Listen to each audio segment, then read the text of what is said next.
সাহাবীরা এসে বলল, হুজুর, ও নবীজি, অনেক পয়সা করি হয়েছে বাইতুল মাল থেকে। নবী গো, আপনি যদি বলেন বাইতুল মাল থেকে কিছু সম্পদ দিয়ে আপনার জন্য মিম্বর বানিয়ে আনবো। আল্লাহর নবী বলেন, সাহাবীরা, মিম্বর বানাইতে চাও? যাও তোমরা মিম্বর বানাই নিয়ে আসো। সাহাবায়ে কেরাম মিম্বর বানাইলেন। মিম্বর শরীফ বানাইয়া আবার নবীর সাহাবীরা পরের জুমাতে মিম্বর শরীফ দিয়ে দিলেন। ওই মিম্বরে বসে আল্লাহর নবী দাঁড়িয়ে খুতবা শুরু করলেন। এমন সময় পিছন দিক থেকে ডুকরি ডুকরি কান্নার আওয়াজ আসে। একবার জোরে বলা যাবে কি সুবহানাল্লাহ? মসজিদে নববীতে কান্নার আওয়াজ আসে রে। কে কান্না করে মানুষের মতো ডুকরিয়ে ডুকরিয়ে? কে কান্না করে রে মানুষের মতো? বাজান, আল্লাহর নবীজি সাহাবীরা একজন আরেকজনের দিকে তাকায়, কে কান্না করে আজ মসজিদে নববীতে? কিন্তু সাহাবীরা দেখলো কোনো মানুষের কান্না না, মিম্বার শরীফের পিছন দিক থেকে কান্নার আওয়াজ আসে। সহিহ বুখারীর আলোচনা, মশহুর ঘটনা, পৃথিবী বিখ্যাত এই ঘটনাটা মশহুর। আল্লাহু আকবার। মনোযোগ দিয়েন। আমার নবী সত্য, কোরআন সত্য, দিন সত্য, আল্লাহ সত্য। যেমন সূর্য পূর্বাকাশ থেকে উদিত হয়ে পশ্চিমে ডুবে যায়, এটা যেমন সত্য, এই ঘটনাটাও তেমন সত্য। একবার জোরে বলা যাবে কি মারহাবা? উস্তুনে হান্নানা, মরা কাঠ, খেজুর গাছের শুকনা কাঠ, জীবন নাই, কিন্তু কান্নার আওয়াজ আসে। সাহাবীরা বলল, হুজুর, উস্তুনে হান্নানার কান্নার আওয়াজ আসে। নবীজি খুতবা ছেড়ে দিলেন। পিছনে তাকায় দেখে রে, মরা কাঠ জিন্দা হইয়া মানুষের মতো গুনগুন ডুক ডুক ডুক ডুক করে কাঁদতেছে। ফুফি ফুফি কাঁদে। একটা মরা কাঠ এইভাবে কাঁদে, জিন্দা হয়ে গেল। বুকের মধ্যে জড়িয়ে ধরছে নবীজি। জড়িয়ে ধরার পরে আল্লাহর হাবিব বললেন, উস্তুনে হান্নানা, কি জন্য তুমি কাঁদো? উস্তুনে হান্নানা বলে, হুজুর, বিরহ বেদনা সহ্য করতে না পেরে কাঁদতেছি। বিরহ বেদনা, বিরহ বেদনা, কিসের বিরহ বেদনা? হুজুর, এতদিন আপনি আমার সঙ্গে হেলান দিয়েছেন, আপনার পবিত্র শরীর মোবারকের ছোঁয়া লেগে গেছে। ইয়া রাসূলুল্লাহ, আজকে নতুন মিম্বর আনা হয়ে গেছে। আমি বুঝছি আর কোনোদিন আপনি আমার সঙ্গে হেলান দিবেন না। আমি বুঝছি কোনোদিন আপনি আমার সঙ্গে আর হেলান দিবেন না গো নবীজি। আর আমার নসিবে নবীর সোহবত আর হলো না। কত বড় বদনসিব আমার, কোনোদিন আর নবীর সোহবত আমার আর হলো না। হুজুর, বিরহ বেদনা সহ্য করতে না পেরে আমি কাঁদতেছি। বিরহ বেদনা সহ্য করতে না পেরে আমি কাঁদি। নবীজি, উস্তুনে হান্নানা রে, তোমার কান্না কি বন্ধ হবে না? হুজুর, বন্ধ হয়ে যাবে। আপনি ওয়াদা করে যান, মেহেরবানি করে যান, বলে যান কিয়ামতের দিন আপনি আমারে সারা জান্নাতে যাবেন না। না হয় না? চিৎকার মেরে বলেন আল্লাহু আকবার। আমার নবী ডাক দিছে, রে উস্তুনে হান্নানা, যা, আমি নবী ওয়াদা করে গেলাম তোকে সারা কিয়ামতের মাঠে, মেহশরের মাঠে আমি নবী জান্নাতে যাব না। চিৎকার মেরে বলেন না ইয়া রাসূলুল্লাহ। চিৎকার মেরে বলেন আল্লাহু আকবার। উস্তুনে হান্নানার শরীয়ত নাই। একটা মরা কাঠের জীবন চলে গেল, আল্লাহ আবার জীবন দিয়ে দিল। সুবহানাল্লাহ বলবেন। এই খেলা কার? আল্লাহ। কুদরত কার? আল্লাহ। তা আল্লাহ তার রসুলকে কি পরিমাণে ইজ্জত, সম্মান, মর্যাদা, মর্তবা, ভালোবাসা। রাসূলুল্লাহ সোহবতে থাইকা একটা মরা কাঠের যদি জীবন ফিরে আসে, শুধু জীবন আসে নাই, জবান আসছে, শুধু জবান আসে নাই, বিবেক আসছে, শুধু বিবেক না আকল এমন পরিমাণে দিছে। উস্তুনে হান্নান একটা মরা কাঠের আকল তৈরি হয়ে যাওয়ার পরে বলতেছে, হুজুর আপনি আমাকে ছাড়া জান্নাতে যাবেন না, বলে যান আপনি আমাকে নিয়ে জান্নাতে যাবেন। আল্লাহ রাসূল সাহাবায়ে কেরামকে বলে, সাহাবীরা আমার যে মিম্বর আছে এই মিম্বরের নিচে ওকে দাফন করো, কিয়ামতের মাঠে আমি এই মিম্বরের নিচ থেকে ওকে নিয়ে আমি হাশরের মাঠে উঠব। একসাথে বলা যাবে আল্লাহু আকবার। রাসূলুল্লাহর মিম্বরের নিচে এখনো সেই উস্তুনে হান্নান আছে, না মাটি ধরেছে, না ঘুনে ধরেছে, না পোকায় ধরেছে, যেইভাবে গাড়া আছে গেঁথে রাখা হয়েছে ঠিক সেইভাবেই আছে।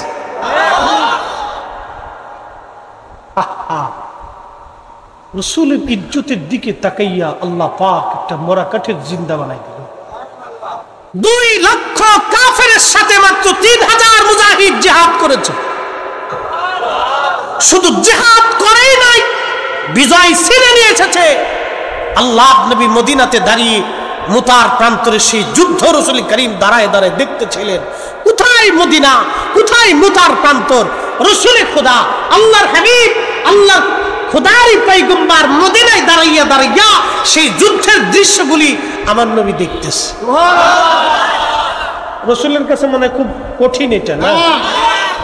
আচ্ছা, 100 বছর আগে বিশ্বাস করানোটা খুব মজবুত, কঠিন ছিল। এখনকার দুনিয়ার সহজ হয়ে গেছে। এটার নাম কি? আচ্ছা, এখান থেকে আমি ফোন দিলাম আমার বন্ধুর মোবাইলে আমেরিকা, সৌদি আরব, ডেনমার্ক, রাশিয়া, ইউক্রেন, যেখানেই বলে দিলাম। এই ফোনের কারণে ফোনটা দেওয়ার সাথে সাথে আমার এই কথাটা, হ্যালো শব্দটা, সালামটা এই নরসিংদী টাওয়ার ঢাকার টাওয়ারে পাস করছে, ঢাকার টাওয়ার স্যাটেলাইটে পাস করছে, উপগ্রহে। এটা হাজার হাজার মাইল উপরে। এটি কিন্তু বাংলাদেশের সুন্দরবনের কোনাত না, স্যাটেলাইটটা বঙ্গবন্ধু, এটা হাজার হাজার মাইল উপরে। আচ্ছা, ওটা পাস করছে আমেরিকান স্যাটেলাইটে, সেটা পাস করলো আপনার বন্ধুর মোবাইলে। এই হাজার হাজার মাইল অতিক্রম করে তরঙ্গমালার ভিতর দিয়ে আপনার এই হ্যালো শব্দটা, আপনার এই ছবিটা, আপনার এই কান্দন, আপনার হাসি, আপনার দুঃখ, আপনার বেদনা, আপনার নাচানাচি, লাফালাফি, ফালাফালি, খেলাধুলা, মাহফিলের দৃশ্য আমেরিকা পৌঁছাইতে বিজ্ঞান সময় নিল মাত্র 1 সেকেন্ড। কয় সেকেন্ড নিছে? 1 সেকেন্ড। বিজ্ঞান আপনাকে দেখাই দিল আমি 1 সেকেন্ডে তোমার হাসি কান্না তোমার বন্ধুর মোবাইলে হাজার লক্ষ মাইল পাস করাইয়া পৌঁছাই দিতে পারি। এই নরসিংদীর মুসলমান, বিজ্ঞানের বিজ্ঞান যেখানে শেষ, আমার রাসূলের জ্ঞান সেখান থেকে শুরু। কথা বলেন ঠিক কিনা? বিজ্ঞানের বিজ্ঞান যেখানে শেষ, তার মাথার উপর থেকে রাসূলের কদম শুরু। বিজ্ঞান যদি 1 সেকেন্ডে এখান থেকে আপনার বন্ধুর মোবাইলে লক্ষ মাইল পাস করে, সেকেন্ডের ভিতরে আপনার ছবি, সিনেমা, আপনার হাসি কান্না পৌঁছাই দিতে পারে, রাহমাতুল লিল আলামিন মদিনায় দাঁড়াইয়া শুধু মুতার প্রান্তর কেন, আল্লাহর নবীর ইচ্ছা হলে আল্লাহর ক্ষমতা দেওয়া মুজিজা বলে রাসূল করিম সৃষ্টির যেখানে খুশি সেখানেই নবী দেখার ক্ষমতা রাখে। বিশ্বাস আছে না?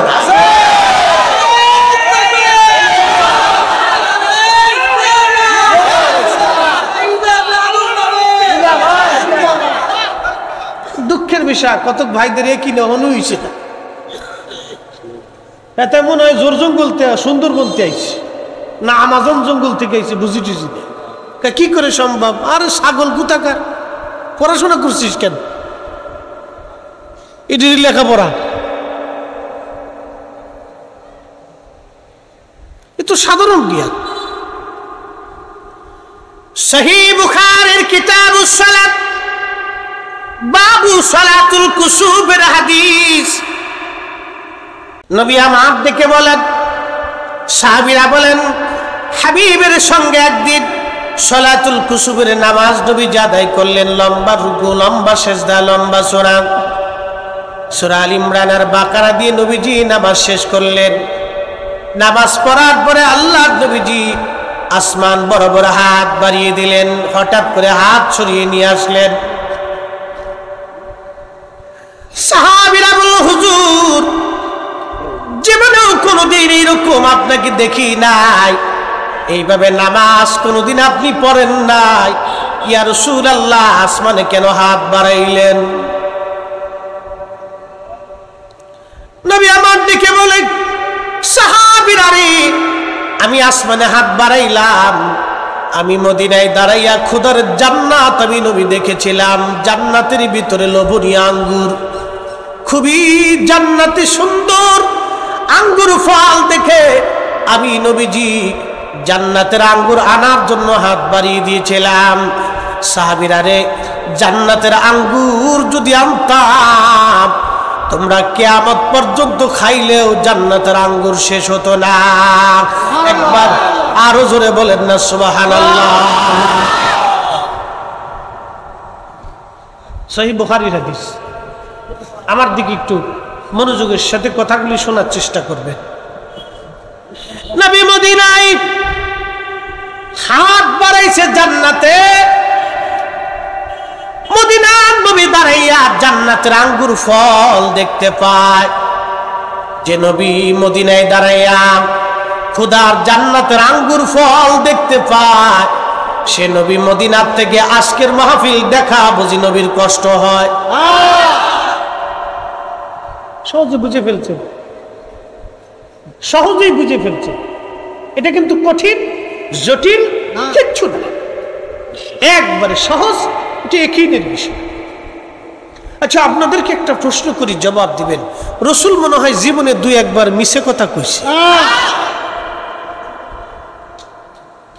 মাশাআল্লাহ, আর একটু বুঝে ফেলছে যে জীবনে কখনো মিথ্যা বলে নাই, তাহলে বোঝা গেল সে আল্লাহর জান্নাতে হাত বাড়াইছে, এই কথাটাও মিথ্যা বলে নাই। জান্নাত নবী মদিনায় দাঁড়াইয়া জান্নাত দেখা জান্নাতের আঙ্গুর ফল আনতে হাত বাড়াইছে, এই কথাটাও রাসূল মিথ্যা বলে নাই। বুঝাটা জরুরি। সাহাবীরা রে, জান্নাতের আঙ্গুর যদি আনি কোনদিন খেয়ে শেষ করতে পারবা না।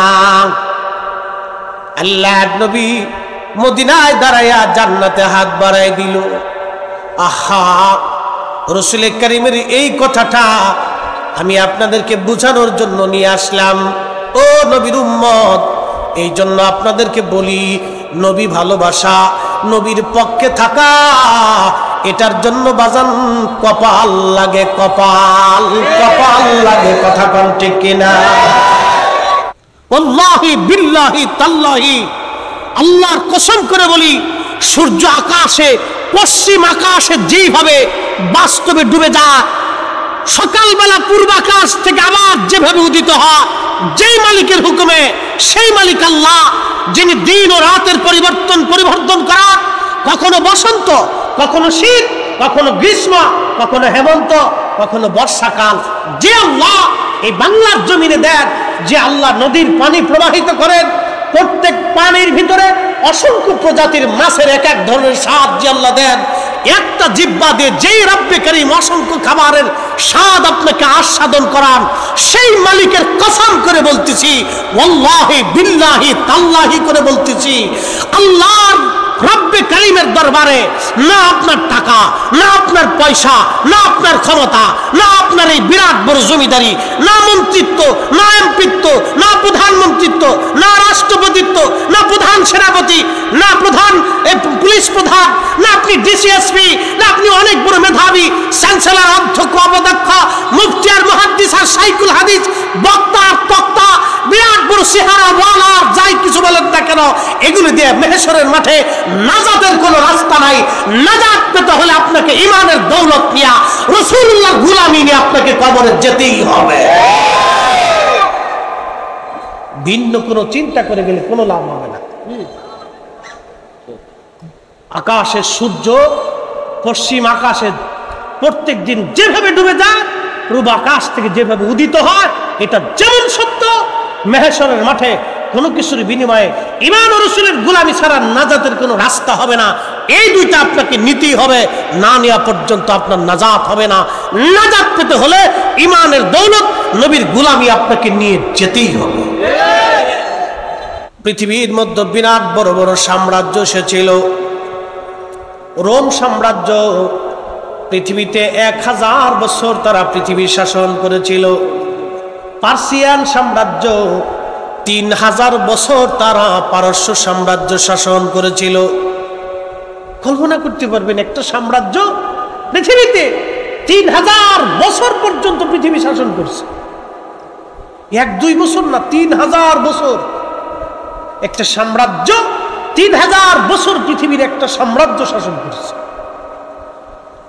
রোম সাম্রাজ্য 1000 বছরের উপরে পৃথিবী শাসন করেছে। উসমানীয় সাম্রাজ্য 600 বছর পর্যন্ত পৃথিবী শাসন করেছে। আহা, এই ভারত উপমহাদেশে মুসলমান 800 বছর পর্যন্ত একটানা শাসন করেছে। উমাইয়া গেল, আব্বাসীয় গেল, ফাতিমীয় গেল, বহু সাম্রাজ্য পৃথিবী থেকে চলে গেছে। কারো সাম্রাজ্য আর পৃথিবীতে নাই, কিন্তু একটা সাম্রাজ্য আজও পৃথিবী ব্যাপী চলমান, সেটা আমার রাসূল কারীমের প্রেমের সাম্রাজ্য। কথা বলেন ঠিক কিনা? হ্যাঁ, আওয়াজ তুলে বলেন ঠিক। দাড়ি রাখেন কার জন্য? জোরে জোরে। পাগড়ি কার জন্য? টুপি কার জন্য? জুব্বা কার জন্য? ডান হাত দিয়ে খান কার জন্য? দস্তরখানা বিছান কার জন্য? মেশাক করেন কার জন্য? রাসূলের এই প্রেমের সাম্রাজ্য আজও পর্যন্ত আছে, কিয়ামত পর্যন্ত চলবে। পৃথিবীর রোম সাম্রাজ্য চলেছে, তাদের আইন চলে গেছে। পার্সিয়ান সাম্রাজ্য চলেছে, তাদের আইন বাতিল হয়েছে। পৃথিবীতে এই আব্বাসীয় এসেছে, তাদের আইনও চলেছে। উমাইয়া গেছে, তাদের আইন গেছে। ফাতিমী গেছে, সেলজুক গেছে, উসমানীয় গেছে, মুঘল চলে গেছে, চাইনিজ চলে গেছে, চেঙ্গিজ চলে গেছে, হালাকু চলে গেছে। পৃথিবীর সব সাম্রাজ্য চলেছে। বর্তমানে মার্কিন পশ্চিমা বিশ্ব পৃথিবী শাসন করার চেষ্টা করতেছে। পৃথিবীর সব শাসন ধ্বংস হবে, কিন্তু রাসূল কারীমের প্রেমের সাম্রাজ্য 1450 বছর আগে চালু হয়েছে। কিয়ামত পর্যন্ত এই প্রেমের সাম্রাজ্য সারা পৃথিবীর রন্দে রন্দে রন্দে রন্দে লা ইলাহা ইল্লাল্লাহু মুহাম্মাদুর রাসূলুল্লাহ সাল্লাল্লাহু আলাইহি সাল্লাম এই নাম পৃথিবীতে চলমান থাকবে, কখনোই বন্ধ হবে না। হাত উঁচা করে বলেন ঠিক না? রাহমাতুল লিল আলামিনের পক্ষে থাকা, নবীর দলে থাকা, এটার জন্য জীবনের অনেক বড় সৌভাগ্য, পরম চাওয়া পাওয়া লাগে। কবরে নামানোর সময় একটা দোয়া পড়া হবে, বিসমিল্লাহি ওয়া আলা মিল্লাতি রাসূলিল্লাহ। জোরে বলা যাবে মারহাবা? বিসমিল্লাহি ওয়া আলা মিল্লাতি রাসূলিল্লাহ।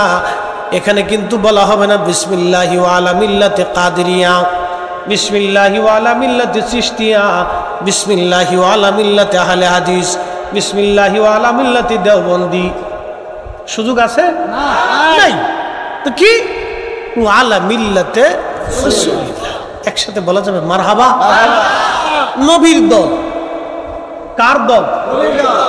কার দল? কার দল? দল তো আল্লাহর হওয়ার কথা, তো রাসূলের টইল।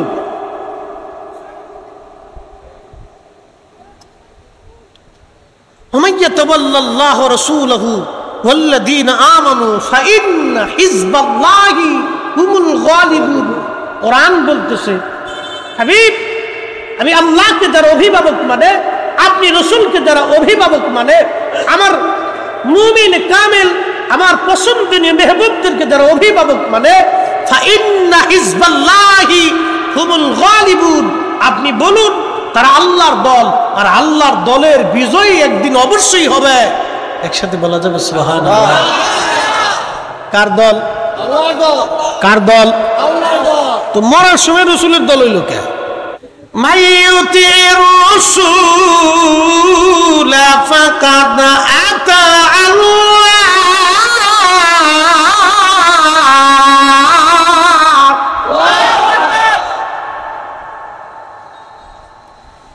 এক আয়াত দিয়ে আল্লাহ সব আয়াতে তাফসীর আমার মালিক আল্লাহ করে দিলেন। আল্লাহ জানাই দিলেন হাবিব উম্মতকে জানান। কি জানাবেন? মাইয়ুতির রাসূলা ফাকাদ আতা আল্লাহ। নবী গো, আপনি নবীর ইত্তেবা হলি আমি আল্লাহর ইত্তেবা হয়ে যায়। তার মানে হলো নবী মানলে আল্লাহ মানা হয়। চিৎকার মেরে বলেন আল্লাহু আকবার। নবীর দলে থাকলে আল্লাহর দল হয়। নবীর দল নবীর দল। এই জন্য মরার সময় বিসমিল্লাহি ওয়া আলা মিল্লাতে রাসূলুল্লাহ। নবীর দল। তাহলে নবীর দলে থাকাটা এটাও কপাল লাগে। কি লাগে? কি লাগে? দলিল দিয়ে হয় না, দলিল দিয়ে হয় না। দলিল দিয়ে কাউরে নবীর দলে আনা যায় না। একিন লাগে, ভালোবাসা লাগে, এটা লাগে। এটা দলিল দিয়ে হয় না, বাপ দলিল দিয়ে বুঝান যায় না। আল্লাহ জানাইলো হাবিব নবীর দল আল্লাহর দল। নবী বলে দেন নবী মানলে আল্লাহ মানা হয়। আপনি নবী মানলে আল্লাহ মানা হয়। নবীর দলে আল্লাহর দলে। নবী ভালোবাসলে আল্লাহ ভালোবাসা হয়। নবীর পক্ষে থাকলে আল্লাহর পক্ষে থাকা হয়। নবীর ইত্তেবা হলে আল্লাহর ইত্তেবা হয়। নবীর আদর্শ মানলে আল্লাহর আদর্শ মানা হয়ে যায়। নবীকে কষ্ট দিলে আল্লাহকে কষ্ট দেওয়া হয়। নবী তাজিম করলে আল্লাহর তাজিম করা হয়। কথা কোন ঠিক কিনা? নবী তাজিম করলে কাকে তাজিম করা হয়? নবীর দলে থাকলে কাকার দল হয়? আল্লাহর দল, আল্লাহর দল, আল্লাহর দল। নবী ভালোবাসলে আল্লাহ ভালোবাসা হয়। আর একটু বুঝাই, জবাব দিবেন। সব কিছু জিকির করে কার? আল্লাহ। মাসে জিকির করে কার? আল্লাহ। জমিন জিকির করে কার? সূর্য জিকির করে কার? আলাম তারা আন্নাল্লাহা ইয়াসজুদু লাহু মান ফিস সামাওয়াতি ওয়া মান ফিল আরদ। আল্লাহ ডাক ডাক হাবিব আপনি কি দেখেন না আসমান জগৎ, জমিন জগৎ, সপ্তম আসমান, সপ্ত জমিনের ভিতরে যাহা কিছু আছে সব আমি আল্লাহকে সেজদা দেয়। আশ-শামসু ওয়াল কমারু ওয়ান নুজুমু ওয়াল জিবালু ওয়াশ-শাজারু ওয়াদ-দাওয়াবু ওয়া কাসীরুম মিনান নাস।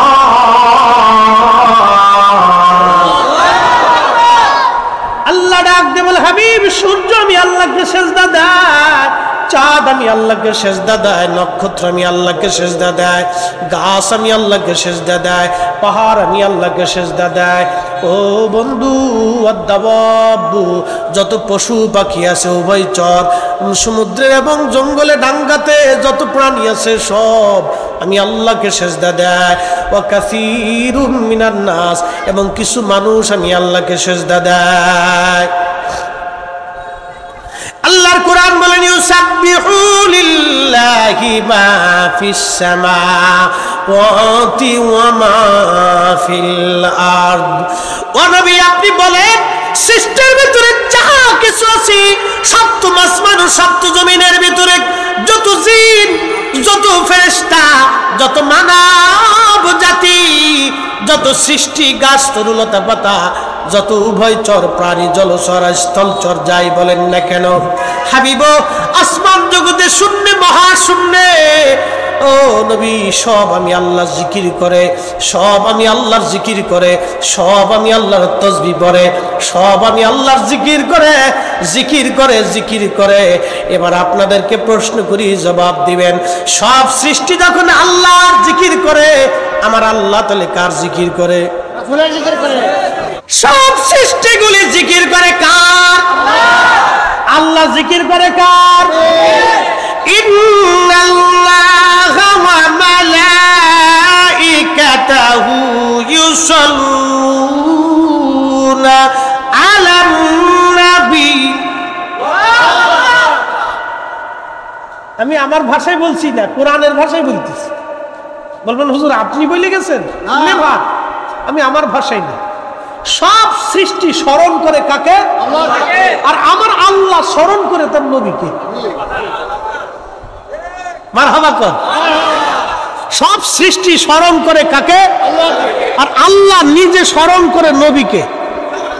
আমরা ভোট দিয়ে দিছি, আমাদের ভোটে হয়েছে না। তাহলে এই মর্যাদাটা আল্লাহ তার রসুলকে নিজের ইচ্ছাই দিছে।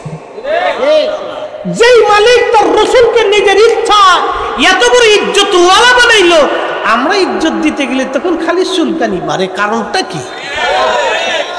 হ্যাঁ, তার মানে বুঝে গেছে শয়তানে খুব গায়দা মতো গাইরে বসে রয়েছে। আমি ফরিদপুরের ছেলে তো এভাবেই কথা বলি, একবারে গায়দা মতো ধরে বসে রয়েছে শয়তানের। আফসোস উম্মতের জন্য যে মাটির উপর আজ বসে আছেন, সেই মাটির নিচে ঘর হবে আপনার। খোদার কসম করে বলি, 3 পুরুষ আপনাকে ভুলে যাবে, আপনার ছেলে ভুলে যাবে, কিছুদিন হয়তো মনে রাখবে। নাতিপুতিরা তো মনে রাখতেই চায়নি, পুতির ঘরে আসলে আর খবরই নেই। কথা ঠিক কিনা?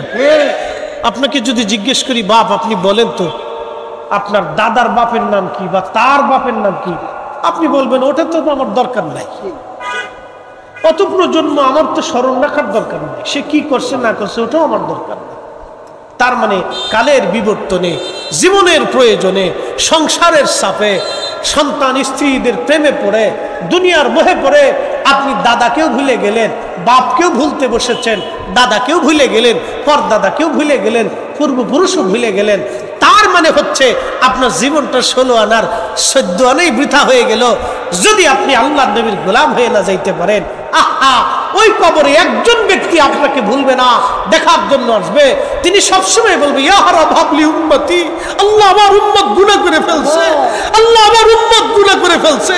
সন্তান ভুলে যাবে, নাতি ভুলে যাবে, পুতি ভুলে যাবে, বংশ ভুলে যাবে, আত্মীয় ভুলে যাবে, নবী ভুলবে না।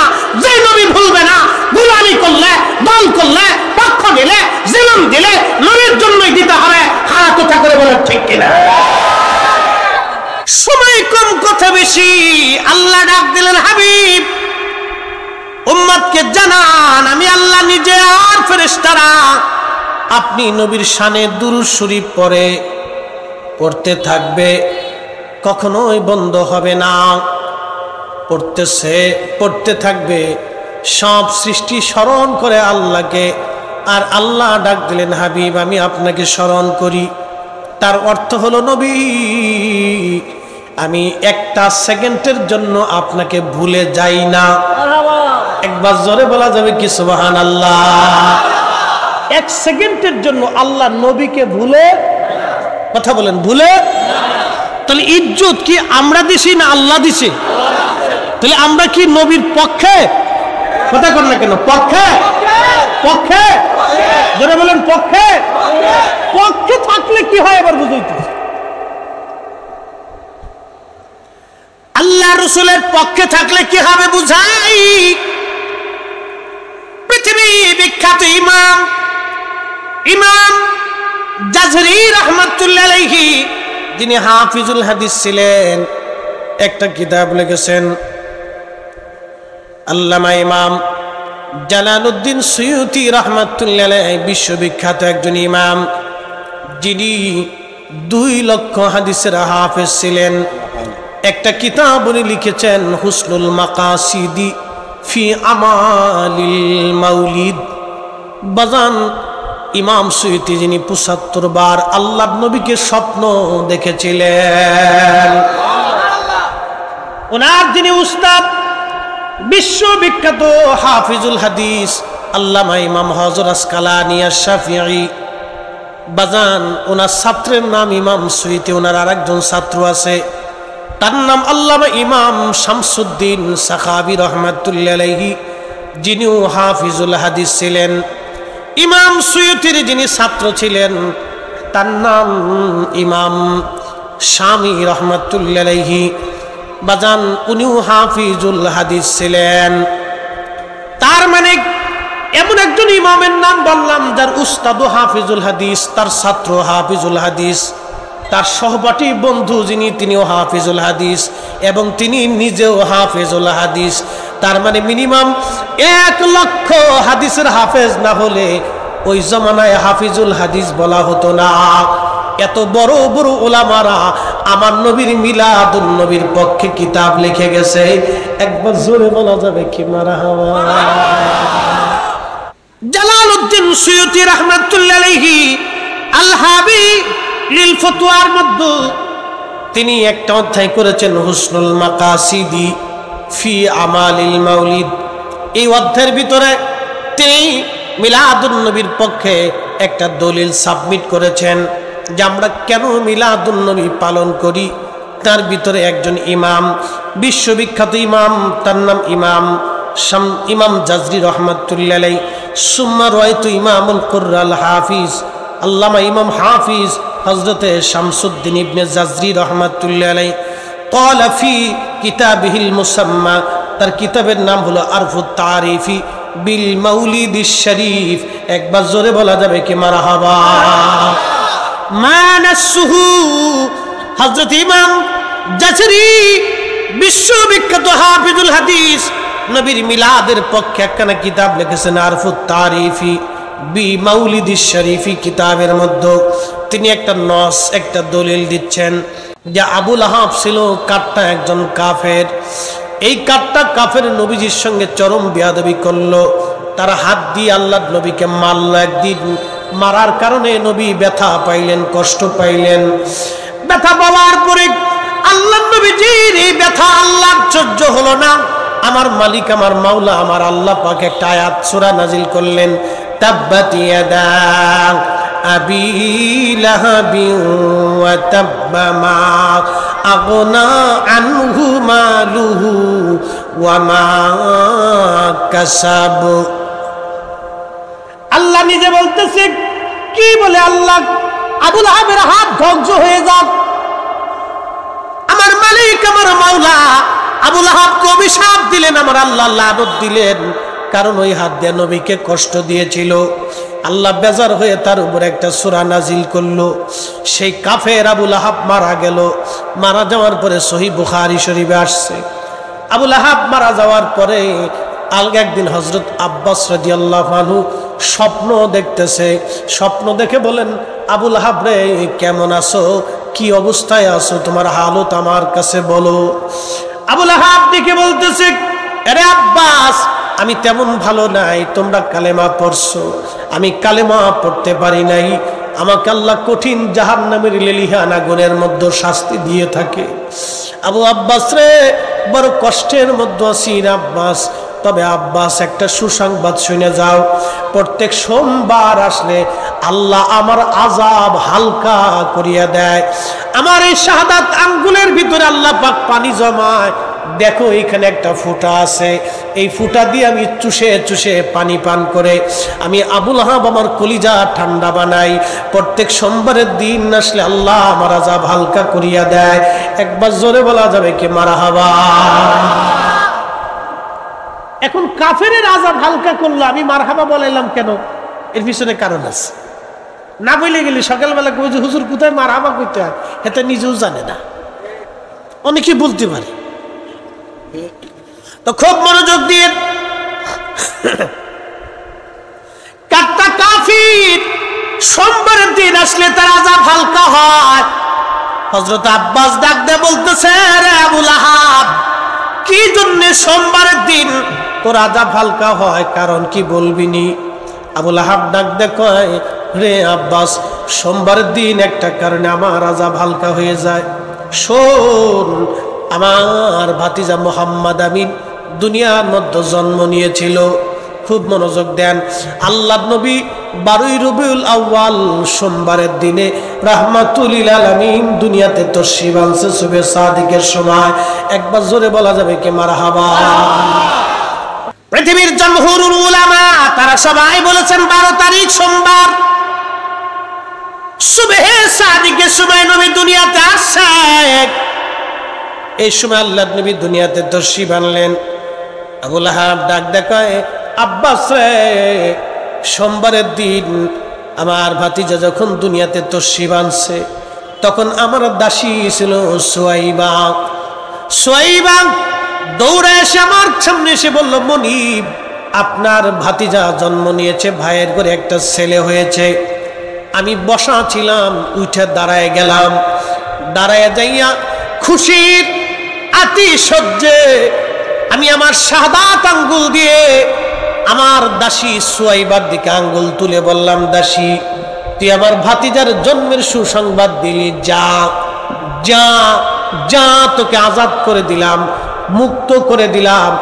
নবী দুনিয়াতে আসার কারণে সে জানতো না এই ভাতিজা নবী হবে, কিন্তু তারপরেও শুধু রাসূল দুনিয়াতে আসছে এই খুশিতে আবু লাহাব দাসী আজাদ করার কারণে, শাহাদাত আঙ্গুল দিয়ে দাসী আজাদ করার কারণে আমার মালিক আমার মাওলা প্রত্যেক সোমবার আসলে আবু লাহাবের হাতের আঙ্গুলের মধ্যে পানি জমাইয়া, পানি চুষাইয়া আযাব হালকা করে আবু লাহাব রে আমার আল্লাহ এহসান করে।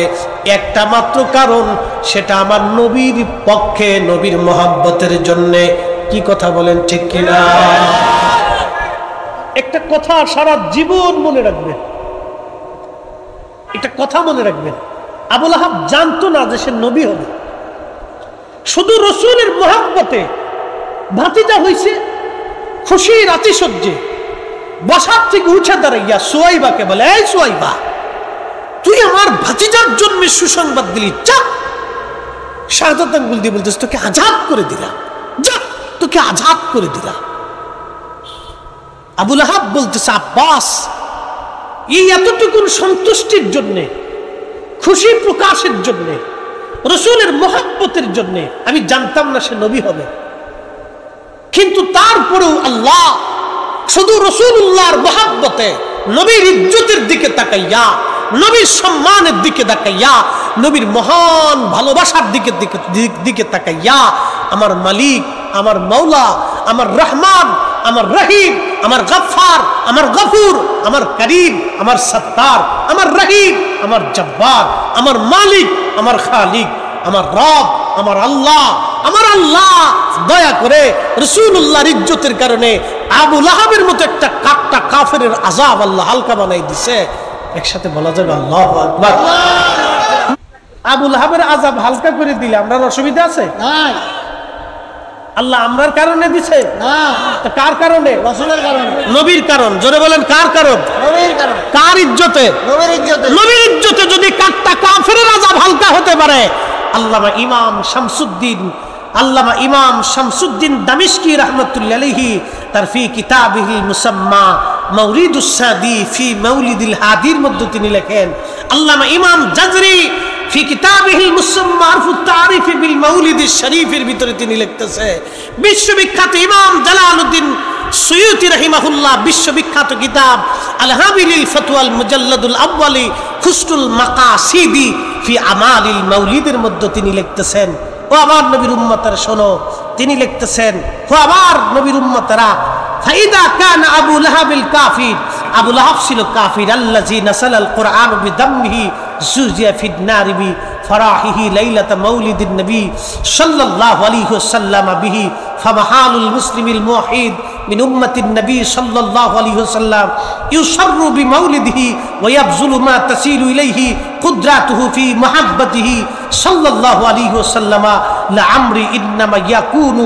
জাযাউহু মিনাল্লাহিল কারীমি আইয়াদখিলাহু বিফাদলিহি জান্নাতিন নাঈম। ইমাম শামসুদ্দিন দামিশকি, ইমাম শামসুদ্দিন ইবনে জাজরি, ইমাম জালালউদ্দিন আসসুয়ুতি, মোল্লা আলী কারি মাক্কি হানাফি, ইমাম হায়দার আসকালানি, ইমাম সাখাবি, ইমাম আবু শামা, পৃথিবী বিখ্যাত বড় বড় বিখ্যাত মুহাদ্দিস کرام তিনি লিখতেছেন যে আবু লাহাবের আযাব যদি আল্লাহ হালকা করে দেয়, মাফ করে দেয়, শুধু রাসূলুল্লাহর মহব্বতের দিকে তাকাইয়া, নবীর ইজ্জতের দিকে তাকাইয়া, একজন কাট্টা কাফির কোরআনের আয়াত নাযিল হওয়ার পরেও আল্লাহ তার উপরে যদি দয়া পরবশ হতে পারে, তাহলে রাসূলুল্লাহর আগমনের মাসে মিলাদুন নবীর মাহফিল দিয়া উম্মতকে খাওয়াইয়া, উম্মতকে নবীর আলোচনা শোনাইয়া, রাসূলের পক্ষের আলোচনা শোনাইয়া, কোরআন হাদিসের মাহফিল করাইয়া, জিকির ফিকির করাইয়া, দোয়া দুরূদ করাইয়া এই উম্মত যখন আল্লাহর শুকর এবং খুশি প্রকাশ করবে, হযরত ইমাম নাসিরউদ্দিন দামেশকি, ইমাম জাজরি, ইমাম সুয়ুতির মতো বিশ্ববিখ্যাত ইমামরা বলতেছে, আবু লাহাবের আযাব যদি আল্লাহর নবীর মহব্বতের দৃষ্টিকোণ থেকে আল্লাহ যদি ইহসান করতে পারে, তাহলে এই উম্মতের জীবনের গুনাহগুলিকে মাফ করাইয়া আল্লাহ থেকে জান্নাতুন নাঈম দিয়া আল্লাহ এই উম্মতকে খুশি করাই দিবে। একসাথে বলা যাবে মারহাবা। আমি এমন আইম্মায়ে কেরামের সিদ্ধান্ত দিছি যাদের ছাত্র হওয়ার যোগ্যতা বর্তমান পৃথিবীতে কোনো আলেমের মা জন্ম দিতে পারে। বর্তমান পৃথিবীতে কোনো মা এমন কোনো আলেম জন্ম দেয় না যে তাদের ছাত্র হবে। সমান হওয়া তো দূরের কথা, ছাত্র হওয়ার যোগ্যতা কোনো আলেম নাই। আমি এমন ইমাম আইম্মায়ে কেরামের নাম উপস্থাপন করেছি, কোন মার পেট থেকে বর্তমানে এমন কোন আলেম জন্ম হয় না। আর 200-300 বছর আগ পর্যন্ত বলে গেলাম, বর্তমানে না, আরো 300 বছর আগে থেকে এই পর্যন্ত কোন মা এমন কোন আলেমের জন্ম দিতে পারে নাই যে ওনাদের ছাত্র হবে। সমান হওয়া তো দূরের কথা, ছাত্র হবে কোন না জন্ম দিতে পারে না। শুধু এতটুকুনি বলে গেল। তারা শুধু আলেম ছিলেন না, আবিদ ও জাহিদ ছিলেন। যে ইমাম সুয়ুতি শুধু রাসূলুল্লাহর পক্ষে উনি এরকম বহু কিতাব লিখেছেন। আল্লাহু আকবার। এই ইমাম ৭৫ বার আল্লাহর নবীর সাথে স্বপ্নের জিয়ারত হয়ে গেছে। সুবহানাল্লাহ। ৩৩ বার জাগ্রত হালতে জিয়ারত হয়েছে। সুবহানাল্লাহ।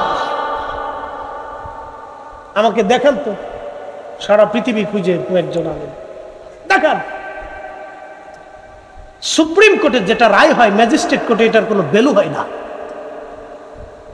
দ্বীন মিল্লাতের সুপ্রিম কোর্ট আইম্মায়ে মুজতাহিদিন, ওনারা যেই মাসালার উপর রায় প্রদান করেন, ওই মাসালার বিপরীত কেউ যদি বলে তাহলে বুঝতে হবে এই বেটাই গোমরা। রাসূলুল্লাহর পক্ষ থেকে, নবীর পক্ষ থেকে যদি আমাদের আল্লাহ আমাদের রাসূলুল্লাহর পক্ষে থাকার জন্য যদি জাহান্নামে দিয়ে দেয়, তাহলে তার কিছুই করার আমাদের নাই। হাসতে হাসতে মানাটা দরকার, কারণ রাসূলুল্লাহর মহব্বতে জাহান্নাম তো দূরের কথা, আবু লাহাবের আযাব যদি আল্লাহ হালকা করে দেয়, তাহলে আশা করা যায় আমার নবীর মহব্বতের কারণে একটা উম্মত জাহান্নামে যাবে না। কথা কোন ঠিক কিনা? আরেকটু বুঝাই না, কষ্ট হচ্ছে?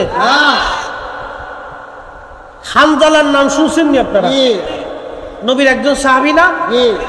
আচ্ছা, ওনাকে জিজ্ঞেস করেন তো, হানজালা, গোসল ফরজ, তোমার উচিত ছিল আগে গোসল করা, তো তুমি গোসল বাদ দিয়ে উহুদের ময়দানে যুদ্ধে গেছো কেন?